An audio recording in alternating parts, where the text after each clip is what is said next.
Շուրջ 80 երկրների ֆինանսական ոլորտի առաջատար փորձագետներ 4 օր շարունակ Դիլիջանում քննարկեցին ներառական ֆինանսական համակարգերի զարգացման հեռանկարը։ Ապրիլի 7-ից 10-ը Կենտրոնական բանկի Դիլիջանի ուսումնահետազոտական կենտրոնը հյուրընկալել էր ֆինանսական ներառման դաշինքի, սպառողների զորակցման և շուկայական վարվելակերպի ու գլոբալ ստանդարտների համաչափության աշխատանքային խմբերը։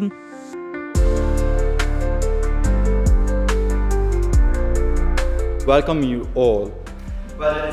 Կենտրոնական բանկերի և ֆինանսական կարգավորող մարմինների ներկայացուցիչները Հայաստանում էին համատեղելու ջանքերը և քննարկելու հրատապ մարտահրավերները։ Այս համատեքստում Կենտրոնական բանկի նախագահի տեղակալ Հովհաննես Խաչատրյանն ընդգծում է ԱՖԻ-ի հետ Հայաստանի երկարատև գործակցությունը։ Կենտրոնական բանկը ԱՖԻ-ի անդամ է արդեն 10 տարուց ավել, բազմաթիվ աշխատանքային խմբերի ակտիվ մասնակից է համագործակցությունից ԱՖԻ-ի անդամ երկրների հետ, բազմաթիվ լուծումներ են տրվել նաև Հայաստանում, սպառողների զորակցման, ֆինանսական կրթման ոլորտում։ Միջազգային գործընկերները ֆինանսական ներառման ոլորտում Հայաստանի դերակատարումը բարձր են գնահատում։ Ընդգծում են, որ Հայաստանի հետ աշխատանքը մշտապես հիմնված է եղել փորձի փոխանակման և նոր գիտելիքի ստեղծման վրա։ Հայաստանի կենտրոնական բանկն ունի բազմաթիվ գործնական դասեր եւ արժեքավոր փորձ, որոնցով կարողանում է կիսվել այլ անդամ երկրների հետ։ Երբ ուսումնասիրում ենք կենտրոնական բանկի աշխատանքը, հստակ տեսնում ենք, որ մշակված քաղաքականությունն ու ծրագրերն իսկապես արդյունավետ են, իսկ նրանց փորձից քաղված դասերը կիրառելի են ոչ միայն տարածաշրջանում, այլև ամբողջ աշխարհում։ Սա փաստում է, որ Հայաստանի կենտրոնական բանկը ճիշտ ուղղությամբ է շարժվում։ Սպառողների զորակցումը և շուկայական պատշաճ վարվելակերպը ֆինանսական համակարգի հավասարակշռված զարգացման առանցքային բաղադրիչներ են։ Դե իսկ կայուն ֆինանսական ներգրավվածությունը ենթադրում է երկարաժամկետ, հուսալի և շարունակական հասանելիություն ֆինանսական ծառայություններին։ Այս առումով ֆինանսական ներառումը հատկապես կարևոր է խոցելի խմբերի համար, քանի որ հենց նրանց ֆինանսական ներգրավվածության մակարդակն է հաճախ ցածր, իսկ ֆինանսական խարդախության զոհ դառնալու հավանականությունը բարձր։ From the working group perspective, and that's the CEMEC. Աշխատանքային խմբի տեսանկյունից մեր հիմնական ուշադրությունն այժմ կենտրոնացած է սպառողների պաշտպանության և նորարարության ոլորտների վրա։ Մենք գիտակցում ենք, որ զեղծարարությունն այժմ լուրջ խնդիր է ամենուր։ Այս առումով կարծում եմ, որ նոր տեխնոլոգիաները մեր առաջնային թիրախում պետք է լինեն, որովհետև դրանք ազդում են ոչ միայն սպառողների, այլև ամբողջ էկոհամակարգի վրա։ Մեկ այլ կարևոր գործոն է ֆինանսական գրագիտության շարունակական և արդյունավետ գործարկումը, որպեսզի սպառողները կարողանան ինքնուրույն ֆինանսական որոշումներ կայացնել։ Ֆինանսական գրագիտության շուրջ Հայաստանի կենտրոնական բանկի մոտեցումը համահունչ է միջազգային փորձագետների տեսակետին։ Վերջին տարիներին բազմաթիվ կրթական նախաձեռնությունները նպատակ ունեն զարգացնել քաղաքացիների որոշումների կայացման, ռիսկերի գնահատման և երկարաժամկետ պլանավորման կարողությունները։ Այս ծրագրերը միտված են ստեղծելու մի միջավայր, որտեղ քաղաքացիները ոչ թե պասիվ հաճախորդներ են, այլ գիտակից և ակտիվ մասնակիցներ, ունակ գնահատելու ֆինանսական ծառայությունների առավելություններն ու թերությունները։ Մյուս կողմից այս փուլում կենտրոնական բանկի համար առաջնահերթ է նաև վարքագծային հետազոտությունների ուսումնասիրությունը։ Արդեն վերջին տարիներուն սկսանք ավելի մենք ուղղվել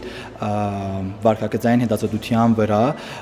որովհետև մենք նկատեցինք, թե մարդկանց տիպերը եւ ընդհանուր մտածելակերպը կդարբերի շատ մեծ ձևով, ಅದರհամար մենք իրապես կհավատանք, որ այս ձևով մենք կրնանք ավելի